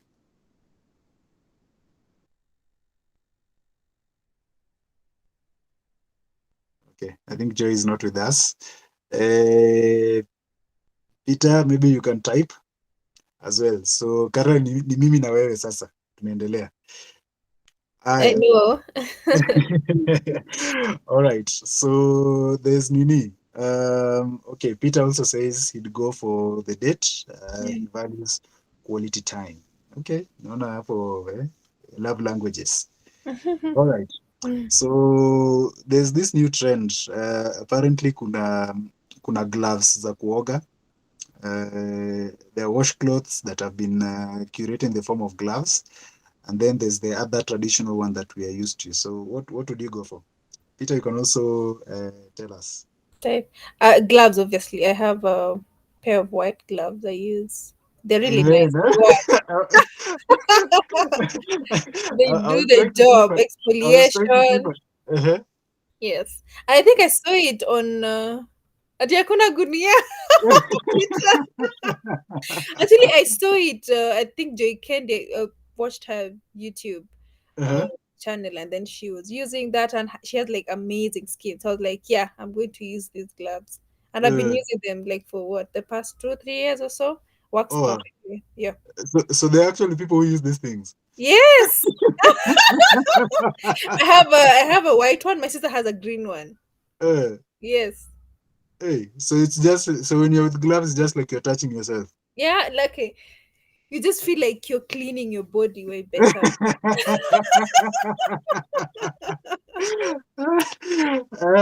It's Okay. nice. Yeah. I think I'm in the same category with Peter. Guinea. Hiyo unajua unataka kitu inasugua vizuri and like it's almost like I think the same thing with you, like when you're saying you feel like you're cleaning yourself, yeah. For me, gloves would feel like it's too, I don't know. I don't know if Soft. it's too, yeah, to some extent. No, you should try it. It's Uh, very very nice. all right, so that's interesting. All right, so when it comes to work, yeah. Mm-hmm. So the more experience you get, you find like the more perks you're able to negotiate in terms of like employee benefits. So would you go for unlimited paid time off, or would you choose full tuition and scholarship? Let's say if you I want to think for pursue like now more. I'd go for full tuition, Mm-hmm. like at the stage where I'm at in life, because I really want to explore different things. Like, because there's so many things happening in Africa. I Mm-hmm. want to, yes, even Peter. I want to understand like public policy, because I'm supporting people who are taking products into markets. I want to understand when they take the solutions to market, will there be Mm-hmm. policies that will hinder them from entering new markets? I'm also Mm-hmm. very keen on learning about behavioral economics, and that's Mm-hmm. something I want to pursue in like master's level, Mm-hmm. behavioral economics, because I want to know how to come up with strategies that will change the behaviors of consumers without Mm-hmm. having to do a lot. Like just I need to understand how humans behave and then how I can create strategies to change their behavior. Mm-hmm. That's it. Yeah. Okay. So you believe that knowledge will compound over time, yeah? Yes, There's a yes, benefit that will come from it. yes. Okay. Sawa sawa. So the reason why I was highlighting this, And for was you, you that can tell us from your end, like from these from the yeah, I think water, the all the categories, what would you go for? I think water probably tap water. Okay. Like Peter, mostly because government. You've talked about policy, you've talked about all these things, yeah. So when it comes to government, anything that the government, let's say, has approved, you can guarantee that it has gone, especially for the things that it is providing to the public. You can guarantee that it undergoes a certain level of quality checks and approval. Yeah. And then also, when it comes to, for example, like bottled water, sometimes you even hear that it is just tap water that other people have gone to. It was I've gone to brand and Mm-hmm. maybe wameongeza hata, for example, like Dasani. Dasani, there was a time there was a scandal around Dasani. Yes, yes, those are publicity. You remember those things, yeah? Mm-hmm. So anything that is being overly marketed, probably inamaanisha there has to be, maybe you're not getting like the full picture. So Mm-hmm. for me, I'd say maybe tap water, but probably the challenge would be nowadays, for example, when you hear maybe there's kuna sewage leak imeleak mahali Yes, so nini, that's yeah, normally my fear. Sometimes the water is even brown. I don't know. exactly. Mm. So, but when we were growing up, probably tap water was of better quality than Yes, yes. it is right now. Um, when it comes to the Valentines, obviously, like for me, Pia, into creating experiences and memories. Um, Gifts, if I was going to to get something, maybe it would be something a bit more functional, kwa sababu flower itakauka siku mbili. Mm. Chocolate ndakula, na probably by the time I'm having the third one, I'm already tired of it. And yeah, so maybe it has to be something functional. Yeah. Gloves we've talked about. When it comes to employee benefits, probably I'd say time off, especially as a consultant. What the consultancy has done for me is that it has really helped me to appreciate the value of time, and knowing that in the age at which we live in, access to information is free depending on where you look here. You can choose to read books, you can choose to watch videos, you can choose to attend events, you can choose to sign up, for example, for master classes like this. So even if I was to go to university, um, I believe that, and the thing with the education also, usually unasikia before a curriculum changes, the whole cohort has to have gone through the whole curriculum. So for example, if let's say tunafundisha computer science, yeah, and this is the existing curriculum, mtu akiingia first year, they have to maliza mpaka fourth year before they actually consider changing that curriculum. And 4 years is a lot of time for things to change in the situational and environment. Yeah, there's a lot of different things that can happen. Policies can change, new technologies can come up, and all these other things. So if I was going to invest my time to maybe study something, probably it would be to understand maybe the concepts and the fundamental principles, as opposed to maybe, let's say, the technology. So I know kuna concentration fulani ndaweka in terms of just grasping the thought process that goes into coming up, whether it's with the framework or something like that. But I believe that if I had maybe paid time off and I manage that well, then I should still be able, if getting information and learning is of importance to me, then I still believe I should be able to capture that. So at least at my stage, that's how I'm looking at it. Yeah. Uh, Okay. ah, ah. So that was essentially to highlight two things: that a market typically segments itself in a number of different ways. So we are probably similar age groups or age sets. And you can see even in the similar age groups, you still have people who would gravitate towards other solutions versus other solutions. So in a typical market, this is how it plays up. So you have about, can say 10% of people, can vary from industry to industry, of people who would not pay for your solution. Yeah. So these are individuals who they don't see enough value or relevance in the product that you're offering, and they'll flat out tell you this is not for me. Yeah. And this is a logical group as well, because they know what they want and they're able to actually measure and make that decision quite well. And then you also have another 10% or thereabout of people who would immediately pay without asking a question. So for example, when I put this masterclass up, um, there's somebody who even paid without even talking to me. Like currently I can see even payments coming in, but even then bado unaona there's people who would actually engage with the content. So pale LinkedIn wanakuuliza, okay, what is going to be included here, nini vitu kaa hizo. So people who would pay, these are your early adopters. Yeah. So an early adopter is people who, so for example, when cryptocurrency came, when the age of NFTs zilikuwa zimeanza kuingia Kenya, you find like there were people who immediately jumped on it. Currently, we are talking about blockchain and Web3 and AI. So there are people who are already in the process. ChatGPT, there are people who are actually paying for the subscription. Yeah. So this group of people, they see your value, they understand the product offering, and they're able to pay the price. Essentially, with them, if you start focusing on them, okay, come and buy this, come, you're preaching to the choir. So people like this essentially should just concentrate to make the experience well for them. And then the largest size of the market, which is about 80% or so, are people who need convincing, because utapata early adopters, they don't make such a big segment. Over time, as your business continues to grow, you will start to need maybe increased targets, increased revenue, and whatnot. So these are individuals who may recognize the potential value of a product or service, but they require additional information or persuasion to make a purchase decision. So this is where now, sasa, that's why you need product marketing, you need branding, you need distinctiveness, you need to be to differentiate yourself so that you can actually convince them that what they are getting is worth the amounts that they're going to pay for it. So, for example, diehards, tap water. If you tell me, you actually need to stop drinking that tap water because you've seen a lot of Bowsers around, yeah?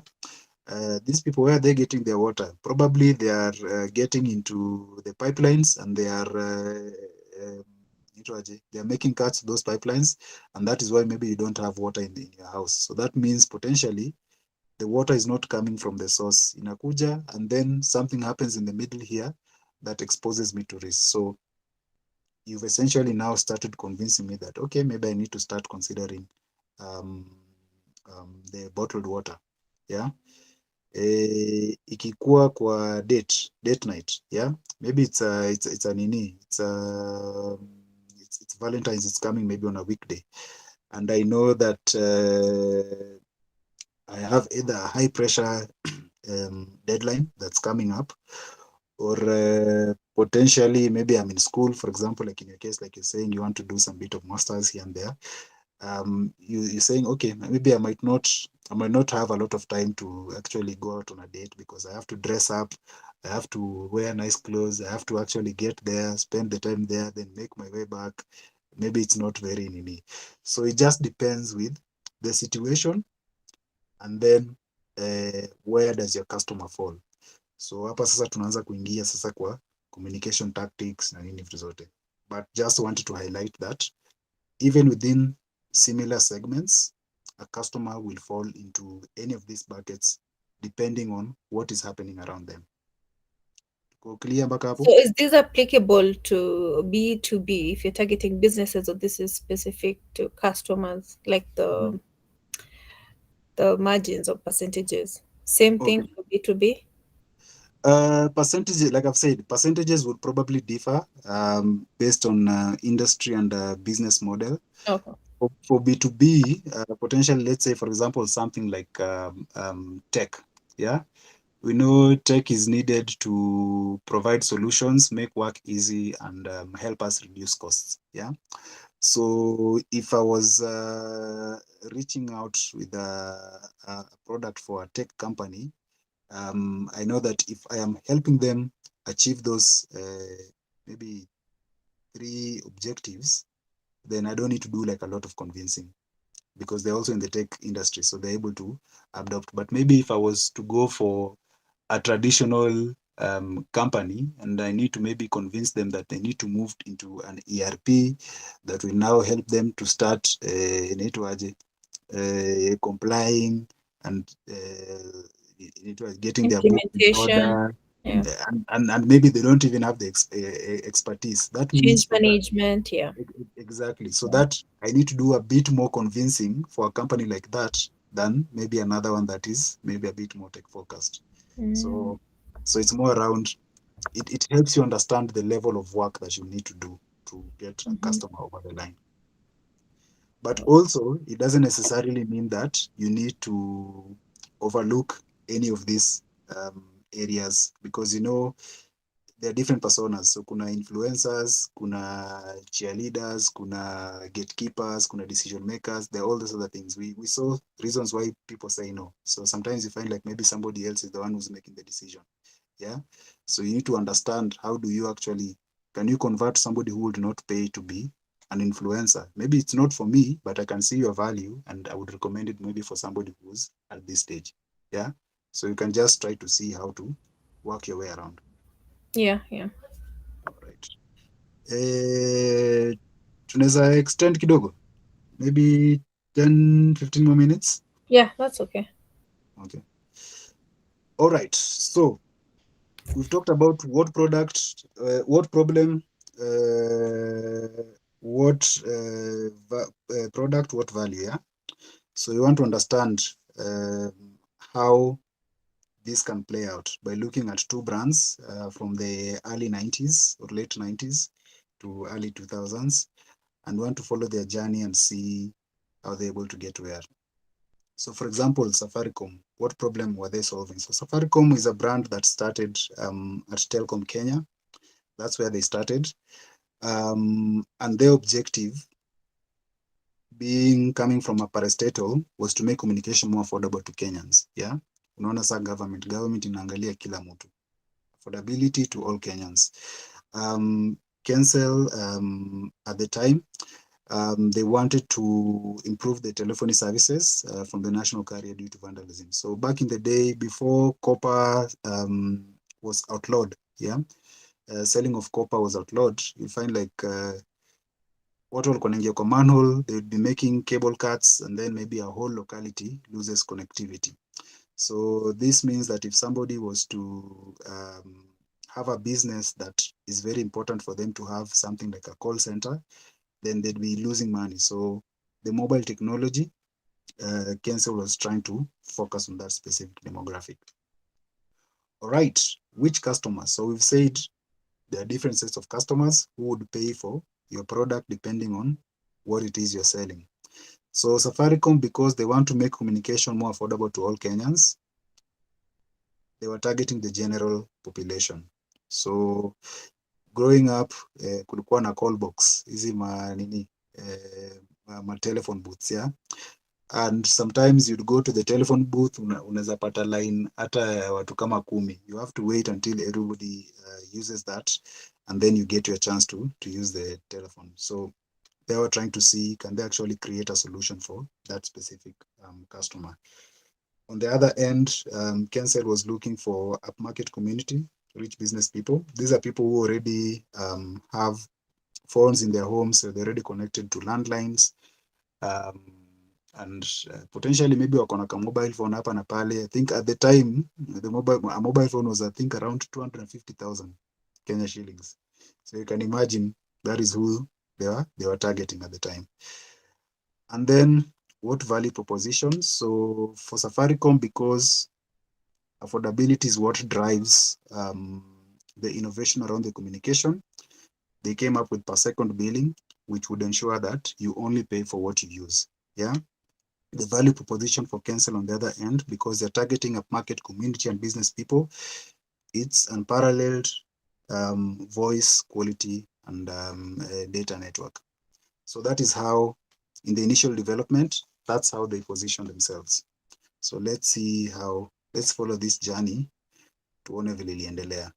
And then, so that is now the difference. We've looked at the differentiation. So now we want to see the distinctiveness in terms of like the experiences. Yeah. So tutaanza na kabrand kamoja hapa.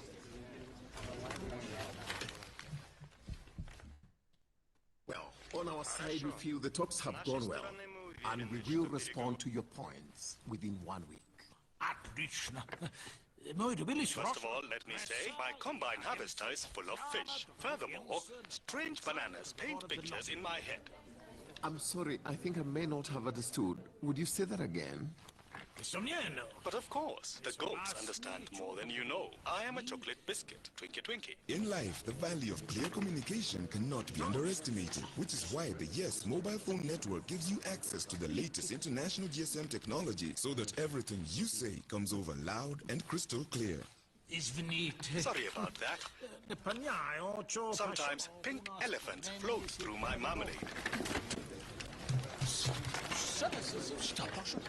If you're looking for unparalleled sound clarity, The answer is yes. Yeah, so you can see how that's showing up based on the target customer they were looking at, and even in terms of like the value proposition they were leading it with.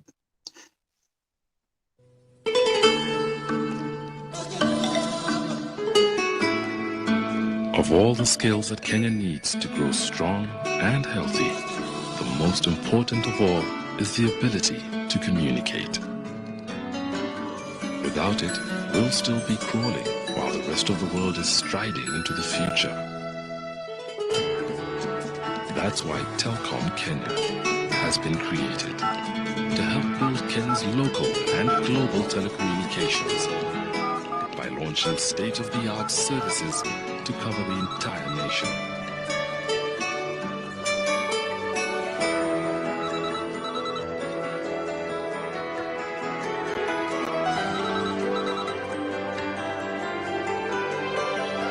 Telkom Kenya, nurturing, developing, growing Kenya's ability to communicate.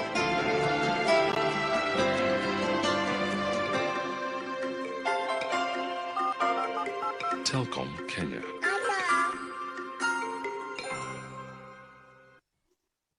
All right, so you can even see the DNA of Safaricom Communications in that initial, some of the ads that they were pushing out. And a key element of product strategy and coming up with a vision is that you need to answer 3 questions. Yeah. So what is the value that you're bringing today?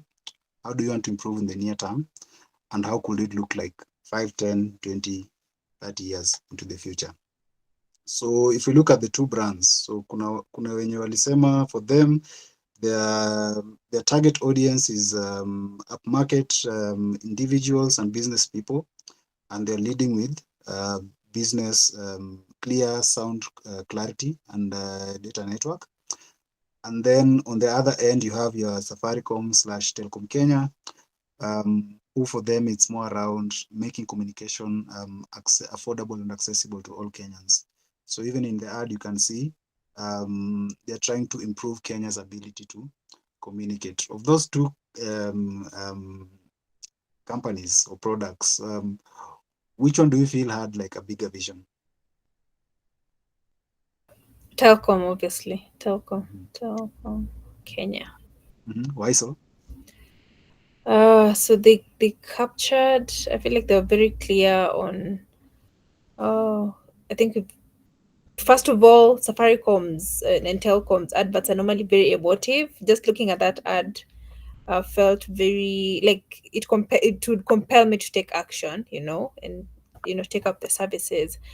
So I'd say Telcom because the brand messaging was very clear from what I've watched, futuristic, and then I think the second point to talk how do you want to improve? How do you want to improve in the what in the near term? Mm-hmm. How do you want to improve it in the near term? Yeah, I think that's captured. And then what could it look like 5, 10, 20 years from now? I think Telcom captures the vision they have. Like it's quite clear from that advert that it's very futuristic.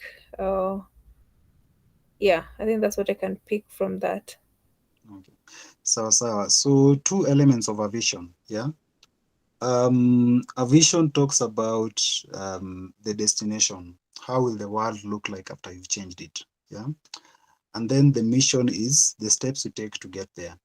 So if you have a sound vision and a very huge and futuristic vision, it means as you continue to develop, as you go through the years in your business, at different stages will require for you to do different activities to continue delivering value to a user as you get closer to your vision, which means the vision is fixed, but the processes and all these other things you do, there is some flexibility to go around how you can do it. So the benefit or the beauty of having a huge and very ambitious vision is that it provides you more room to be able to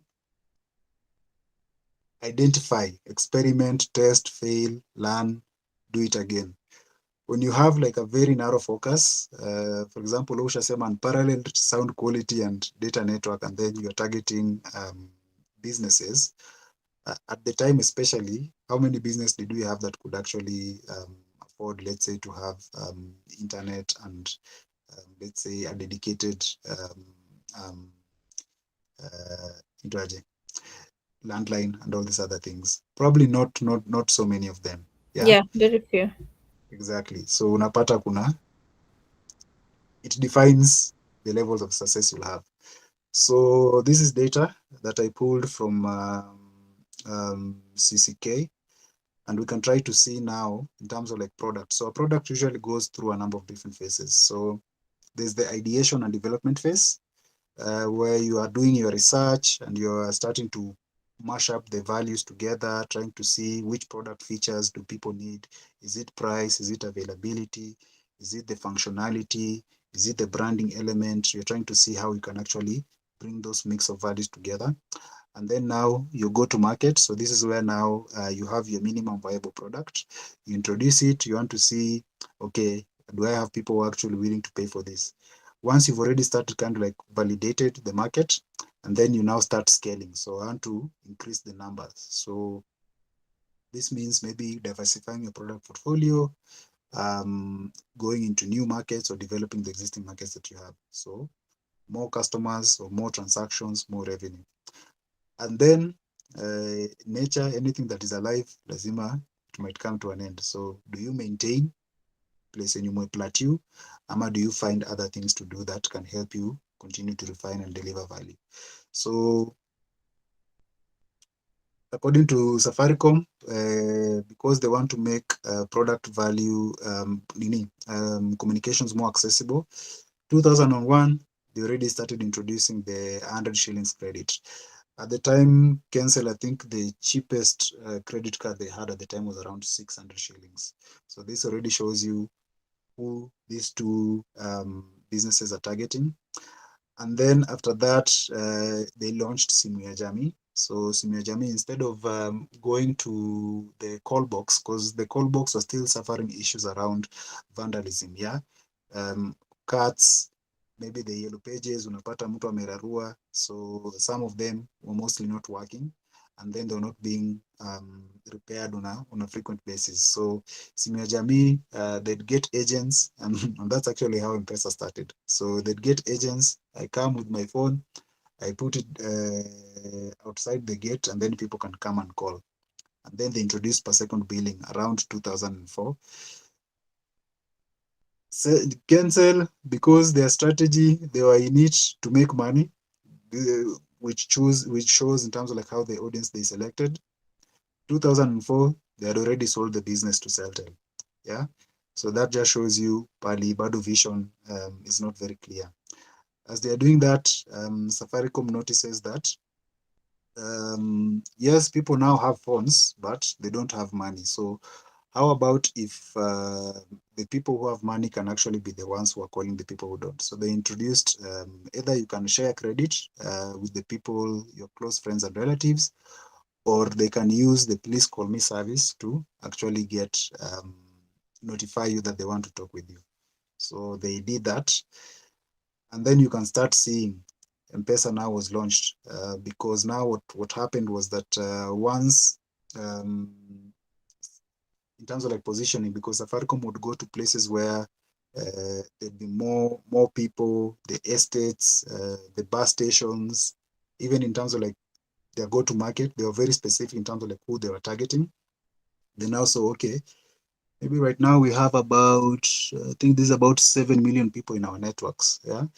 And currently, if you are to send money, probably you'd either need to make a wire transfer, write a check, or use the postal services or courier services to deliver money. And that makes it maybe a bit more expensive. So is there anything else that we can actually do that leverages on the user base that we've already have, implemented? And over time, once M-Pesa was launched, you can see Celtel now was sold again to Zain, and then sold again to Airtel. And it's only when Airtel came in that they now started actually listening to their customers. And you can see now the graph starting to grow. So essentially, that was what I was meaning when it comes to coming up with a product vision. So yes, making money is important, but understanding what real value are you creating for your users so that you can map it out 10, 15 years. You don't want to lock yourself in, but you want to be able to have some level of freedom to learn as much information as you can learn about your customer so that you can grow and develop with them over time. Yeah. This one I'm not going to talk about. Talks about the journey of M-Pesa. Yes. So tumeanza kuingia into the practicals. I think I will allow for us to pause here. And then this is because now this is where the practicals are. We can now get started. So for example, the question you asked about safe border, potentially we can take this example and then now start getting into the details. How do you do customer research? How do you do a value chain analysis? And then also how do you choose the right mix of values? So will it be okay if we paused here and then continued next Friday, same time? Yeah, that works for Okay. me. So, any comments, feedback, questions up until this point in terms of like what we've covered so far? Was it okay? Do I need to level up kidogo before nirudi next session? Happy to hear feedback. No, for me, it's been informative. I like the local context and the examples, and I feel like that's what I need at the moment, and it's been very elaborate. So thank you. Okay, thank you for sharing. Joy? Hi, this was absolutely insightful. Leaves us with a lot to think about. And actually, it's true. You've broken it down very well. Yeah, I have enjoyed the session. Thank you. Okay, sawa. So from next week for the remaining 3 weeks, itakuwa hands-on. We'll pick different brands, we'll pick different industries, and just look at examples as well. So come ready. It's going to be very interactive. Sasa it won't be me talking. I'll be talking to some extent, but we'll be doing exercises together. Sawa. Okay, sounds All good. right. All right. Thank you. So I've added you onto the calendar. Whenever you want to join, please join. There's also the classroom link. So the video, once it finishes rendering, I'll upload it there. Then you can have access and have be able to view it. Yeah. Okay. Okay. Sawa. Thank you, guys. Wishing you a rest. Wonderful remainder of the week. Many part of the week. Enjoy your weekend, and see you again next week on Friday. Okay. Thank you, Mark. Thank you, everyone. Thank Cheers. you. Have a good one. Bye.